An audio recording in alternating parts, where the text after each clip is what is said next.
Well, hello there, fellow 1990s dad. I recently found the perfect watch to wear while you're waiting for your dial up internet to connect so you can check your AOL emails and search on your uh, Yahoos and listen to Weird Al. The watch is the Casio A168, and boy, I gotta tell you, it's certainly working for me.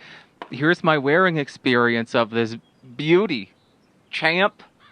We'll start with the measurements of the watch. The diameter comes in at 35 millimeters. The lug to lug is 38.5 millimeters. The lug width is 18 millimeters. The thickness is only 9.6 millimeters. And the weight of this thing is 48 grams.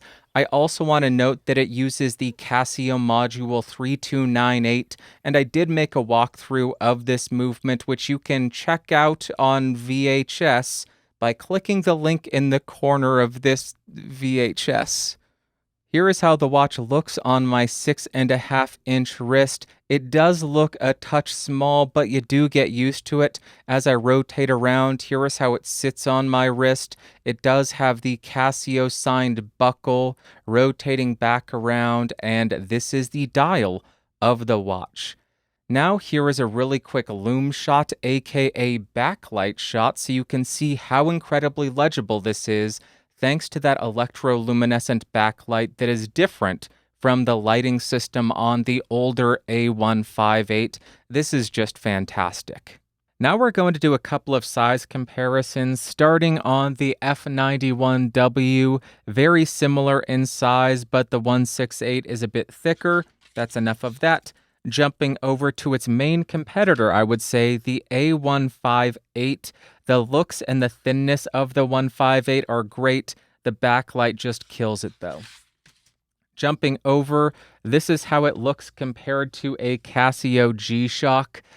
It's a lot smaller than a G-Shock, so you know that now. Now we're going to a weird one, a 1990s Swatch chronograph, 37 millimeters. They need to remake this thing just a touch bigger. It's quiet, amazing. Here is the Swatch 34 millimeter Nugent. I can never remember the model numbers or names or whatever, but that's a Swatch. Because we can, Citizen Chandler, I believe, 37 or 38 millimeters. Quartz, very nice. Now, one of the most ubiquitous watches, we have a Timex Weekender, 38 millimeters against the 35. And the last one we have here is the Timex, I cannot remember the name of this, Expedition Scout, 40 millimeters. There you go, size comparison done. Now, fellow dad, I'm going to let you in on the secrets. I'm going to tell you what I've liked and what I've disliked about this watch while I've been wearing it. So let's start with what I have liked. First off, it is incredibly legible and easy to read. I also enjoy the fact that this is an annual calendar, so I only need to reset the date once a year. On the note of the date, I love that it has a day and a date function. I always find that useful. The electroluminescent backlight on this thing is incredible, and it is a huge upgrade from the lighting system on the A158. This watch is insanely accurate when you compare it to mechanical watches, which are still all the rage nowadays because it's still the 1990s. The alarm on this thing is insanely loud.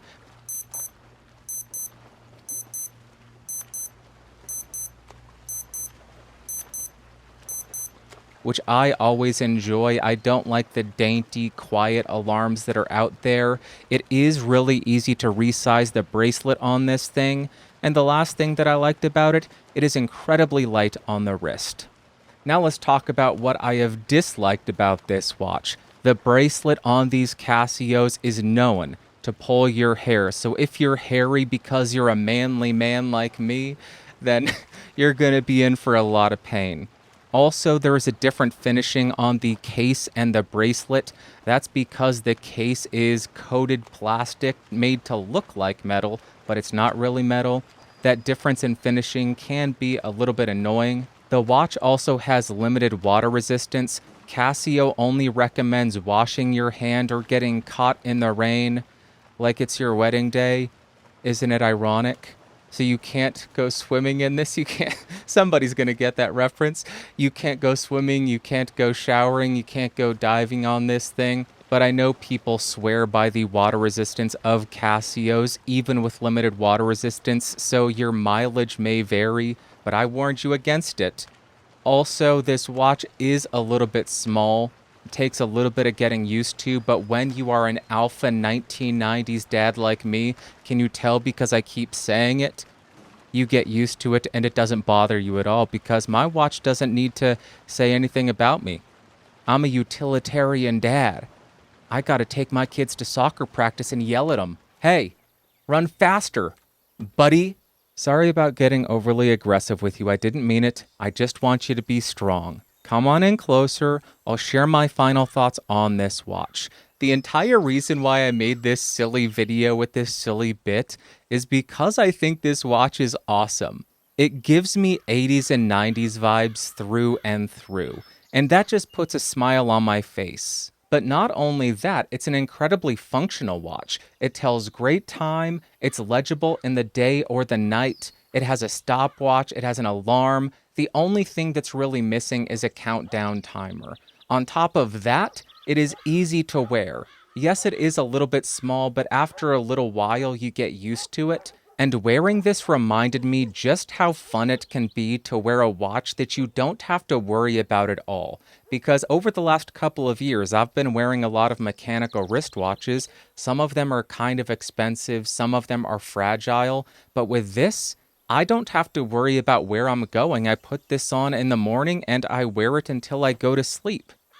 It's incredibly freeing not having to worry about my mustache falling off and not having to worry about if my watch is going to get stolen or if it's going to get broken. So if you're a nostalgia fiend like me for the 80s and 90s and you're looking for a watch that looks a bit better than the F91W and still gives you those vibes, and it also has better functionality and better lighting than the A158, then I think this thing is awesome and it's going to be great in your collection. That's all that I've got for you today. I hope you enjoyed this really silly thing that I have done. I don't know why I did this. I don't know if it's going to be interesting or fun to watch at all. But thanks for watching. I will talk to you when I make another one of these videos. Bye-bye. Whoa. Whoa. Boop.